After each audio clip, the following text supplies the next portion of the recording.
রাষ্ট্রপতির উদ্দেশ্যে poor thing মন্তব্য। সোনিয়া গান্ধীর বিরুদ্ধে এবার স্বাধিকার ভঙ্গের নোটিশ। স্বাধিকার ভঙ্গের নোটিশ আনলেন বিজেপি সাংসদ। ভারতের রাষ্ট্রপতিকে অপমান করেছেন সোনিয়া গান্ধী, স্বাধিকার ভঙ্গের নোটিশে উল্লেখ।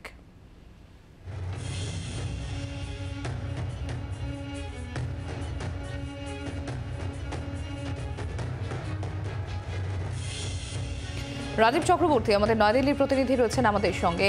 রাজীব, কেন সোনিয়া গান্ধীর বিরুদ্ধে স্বাধিকার ভঙ্গের নোটিশ, কি অভিযোগ রয়েছে তার বিরুদ্ধে? দেখো, সোনিয়া গান্ধী তিনি রাষ্ট্রপতি দ্রৌপদী মুর্মুকে পুয়ার লেডি বলেছিলেন, পুয়ার থিং বলেছিলেন, এবং সেই কারণেই বিজেপির তরফ থেকে অভিযোগ করা হয়েছিল তৎক্ষণাৎ যে তিনি রাষ্ট্রপতিকে অপমান করেছেন, অপমানজনক শব্দ ব্যবহার করেছেন। সোনিয়া গান্ধী তিনি রাজ্যসভার সাংসদ, এবং শুধু সোনিয়া গান্ধী নয়, নির্দল সাংসদ পাপ্পু যাদব, তার বিরুদ্ধেও অভিযোগ যে তিনি রাষ্ট্রপতির ভাষণের পর বক্তব্য রাখতে গিয়ে তিনিও অপমানজনক কথা বলেছেন, এবং সেই কারণে এই দুই সাংসদের বিরুদ্ধে আজ রাজ্যসভায় স্বাধিকার ভঙ্গের অভিযোগ আনা হয়েছে এবং নোটিশ দিয়েছে বিজেপি। এবং এই নোটিশ রাজ্যসভার চেয়ারম্যান জগদীপ ধনখড়ের বিবেচনার উপরে নির্ভর করবে, তার কি ব্যবস্থা হবে।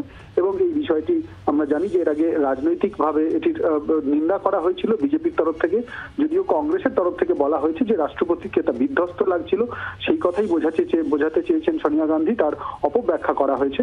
তোমাকে জানিয়ে রাখি যে বাজেট অধিবেশনের প্রাককালে রাষ্ট্রপতি দ্রৌপদী মুর্মু তিনি লোকসভা এবং রাজ্যসভার সাংসদদের যৌথ অধিবেশনে ভাষণ দিচ্ছিলেন, এবং ভাষণ দেওয়ার পর রাষ্ট্রপতির ভাষণ সম্পর্কে সাংবাদিকরা প্রশ্ন করলে সোনিয়া গান্ধী তিনি একটি মন্তব্য করেছিলেন, যাতেই মনে করা হচ্ছে যে তিনি তার বিরুদ্ধে অভিযোগ আনা হয়েছে এই ঘটনাকে কেন্দ্র করে, এবং রাজ্যসভায় চেয়ারম্যান জগদীপ ধনখড়ের কাছে এই নোটিশ জমা পড়েছে। ধন্যবাদ রাজীব। সোনিয়া গান্ধী তিনি কি বলেছেন শোনাবো আপনাদের।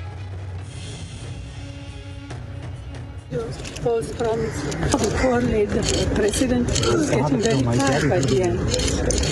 Repeating the same thing again and again. No, she could only speak for him. বাংলার আওয়াজ, বাঙালির আবেগ, জি 24 ঘন্টা।